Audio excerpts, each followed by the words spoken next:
ఫలితాల్లో కాంగ్రెస్ పార్టీ ఎమ్మెల్యేకు ఊహించని షాక్లు తగిలాయి. ఆయా గ్రామాల్లో గెలుపు తమదేననే ధీమాతో ఉన్న నాయకులకు చుక్కెదురైంది. ఆయా చోట్ల బీఆర్ఎస్ స్వతంత్ర అభ్యర్థులు సర్పంచులుగా ఘన విజయం సాధించారు.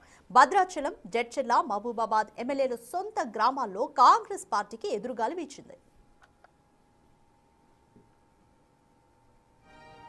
కాంగ్రెస్ జడ్చర్ల ఎమ్మెల్యే అనిరుద్ రెడ్డికి ఆయన సొంత ఊరిలోనే ఎదురుగాలి వీచింది. మహబూబ్ నగర్ జిల్లా రాజాపూర్ మండలం రంగారెడ్డిగూడలో సర్పంచ్గా బీజేపీ బలపరిచిన అభ్యర్థి కాటేపాగ రేవతి 31 ఓట్ల ఆధిక్యంతో కాంగ్రెస్ మద్దతుదారుడిపై గెలుపొందారు. ఎమ్మెల్యే సొంత గ్రామ పంచాయతీలోనే కాంగ్రెస్ మద్దతుదారులు ఓటమి పాలు కావడంపై నియోజకవర్గంలోని కాంగ్రెస్ శ్రేణులు కంగు తిన్నాయి.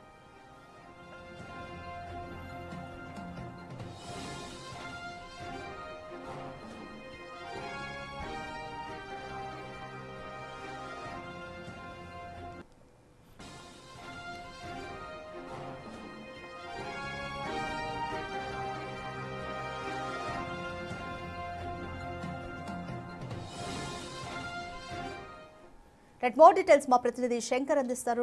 శంకర్, పంచాయతీ ఎన్నికల మొదటి విడత రిజల్ట్స్ లో కాంగ్రెస్ పార్టీ ఎమ్మెల్యేలకు సొంత ఊళ్లలోనే ఎదురుగాలి వీచిందనే చెప్పొచ్చు. ఎందుకని ఇంత వ్యతిరేకత కనిపిస్తోంది? ఎస్ రాధిక, ఉమ్మడి పాలమూరు జిల్లాకు సంబంధించి 550 గ్రామ పంచాయతీలకు తొలి విడత ఎన్నికల సమరం ముగిసింది. పంచాయతీ ఎన్నికల్లో భాగంగా దాంట్లో 58 గ్రామాలు ఏకగ్రీవం కాగా 492 గ్రామ పంచాయతీలకు 1682 మంది అభ్యర్థులు బరిలో నిలవగా మొత్తం దాంట్లో 332 స్థానాలను కాంగ్రెస్ పార్టీ కైవసం చేసుకుంది. దీంతో బీజేపీ పార్టీకి సంబంధించి ఏదైతే 19 మంది విజయం సాధించగా, అదేవిధంగా బీఆర్ఎస్ పార్టీకి సంబంధించి 150 మంది ఇండిపెండెంట్లు ఇతరులు కలుపుకొని మొత్తం 49 స్థానాలను కైవసం చేస్తుంది.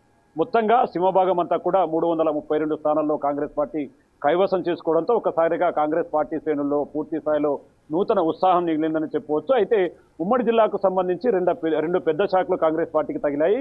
ఒకటి జడ్చర్ల నియోజకవర్గానికి సంబంధించి తన సొంత గ్రామమైనటువంటి రంగారెడ్డిగూడలో, అంటే రాజాపూర్ మండలం రంగారెడ్డిగూడ జడ్చర్ల ఎమ్మెల్యే అనిరుద్ రెడ్డి సొంత ఊరు. అక్కడ అధికార పార్టీ ఎమ్మెల్యేగా ఉన్నటువంటి తను బలపరిచిన అభ్యర్థి గెలుస్తాడని చెప్పి పూర్తి స్థాయిలో ఒక ధీమా వ్యక్తం చేశారు. అక్కడ ఎస్సీ మహిళకు కేటాయించారు. అక్కడ అంజలి కాంగ్రెస్ పార్టీ నుంచి బరిలో ఉండగా బీజేపీ పార్టీ నుంచి రేవతి బరిలో ఉన్నారు. అనూహ్యంగా ఒక్కసారిగా అక్కడ పరిణామాలన్నీ కూడా మారిపోయాయి. పూర్తిగా కాంగ్రెస్ పార్టీ అభ్యర్థిపై రేవతి 31 ఓట్ల మెజార్టీతో గెలుపొందడంతో ఒక్కసారిగా కాంగ్రెస్ పార్టీకి గట్టి షాక్ తగిలిందని చెప్పాలి. దీంతో ఒక్కసారిగా కాంగ్రెస్ శ్రేణులన్నీ కూడా కంగుతున్నాయి. మరోవైపు రంగారెడ్డి జిల్లా షాద్నగర్ నియోజకవర్గానికి సంబంధించి షాద్నగర్ నియోజకవర్గ స్థానిక ఎమ్మెల్యే వీర్లపల్లి శంకర్ సొంత ఊర్లు వీర్లపల్లిలో కాంగ్రెస్ పార్టీ బలపరిచినటువంటి అభ్యర్థి శేఖర్ గౌడ్ పై అటు MLC Naveen Yadav BRS party తరఫు నుంచి పాండును బరిలో దింపాడు. అక్కడ కూడా 131 ఓట్లతో కాంగ్రెస్ పార్టీ అభ్యర్థి శేఖర్ గౌడ్ పై పాండు విజయం సాధించడంతో పూర్తిగా కాంగ్రెస్ శ్రేణులన్నీ కూడా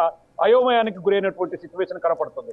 ఒకవైపు ఉమ్మడి జిల్లా వ్యాప్తంగా కాంగ్రెస్ పార్టీ పూర్తి స్థాయిలో హవా కొనసాగించినప్పటికీ ఈ రెండు చోట్ల మాత్రం ఎందుకు ఇలా జరిగింది అనేది మాత్రం పూర్తి స్థాయిలో ప్రశ్నార్థకంగా మారింది. కాంగ్రెస్ శ్రేణులన్నీ కూడా అయోమయంలో పడ్డాయి. మరోవైపు కొడంగల్ నియోజకవర్గం, ముఖ్యమంత్రి ప్రాతినిధ్యం వహిస్తున్నటువంటి కొడంగల్ నియోజకవర్గంలో కాంగ్రెస్ పూర్తి స్థాయిలో హవా కొనసాగించిందని చెప్పవచ్చు. 67 స్థానాల్లో మొత్తం 47 స్థానాలు కాంగ్రెస్ పార్టీ కైవసం చేసుకోగా ఓన్లీ 6 స్థానాలకే మాత్రమే బీఆర్ఎస్ పార్టీ పరిమితమైనటువంటి సిచ్యువేషన్ కనపడుతుంది. ఇక మొదటి విడత ఎన్నికలకు సంబంధించి మొత్తం 550 గ్రామ పంచాయతీలో 58 గ్రామ పంచాయతీలు ఏకగ్రీవం, 492 గ్రామ పంచాయతీలకు ఎన్నికలు జరగా దాంట్లో 332 స్థానాలను కాంగ్రెస్ పార్టీ కైవసం చేసుకోవడంతో ఈ ఎఫెక్ట్ అంతా కూడా రెండో విడత ఎన్నికలపైన పూర్తి స్థాయిలో పడే అవకాశాలు కనిపిస్తున్నాయి. ఎందుకంటే ముఖ్యంగా జోగులాంబ గద్వాల జిల్లాలో కూడా పెద్ద ఎత్తున కాంగ్రెస్ పార్టీ వైపే మొగ్గు చూపారు. ఒక్కో చోట కాంగ్రెస్ పార్టీకి సంబంధించినటువంటి 2-3 అభ్యర్థులు బరిలో ఉండడంతో కొంత బీఆర్ఎస్ పార్టీకి అనుకూలంగా వచ్చింది. ఇక ముఖ్యంగా వనపర్తి జిల్లాలో బీఆర్ఎస్ కు కాంగ్రెస్ కు మధ్య పూర్తి స్థాయిలో నువ్వా నేనన్నట్లుగా కూడా పరిస్థితులు మారినటువంటి సిచ్యువేషన్. ఇక ఒక విచిత్రమైన సంఘటన వనపర్తి జిల్లాలో కూడా చోటు చేసుకుంది. ఎందుకంటే వనపర్తి జిల్లా గణపూర్ మండలానికి సంబంధించినటువంటి సోలీపూర్ లో 2 తోడికోడళ్లు పోటీలో నిలిచారు. అదంతా కూడా మొత్తంగా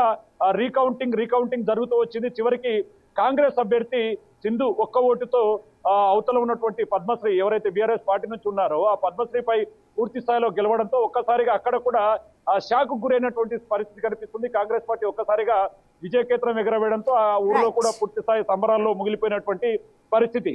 రాధిక, ఇక ఓవరాల్ గా చూస్తే రాధిక మొదటి విడతకు సంబంధించి మహబూబ్నగర్ జిల్లాలో ఈ విధంగా ఉండడంతో రెండో విడత ఎన్నికల్లో కూడా ఇదే హవా కొనసాగించేలా కూడా కాంగ్రెస్ ప్లాన్ చేస్తుంది రాధిక.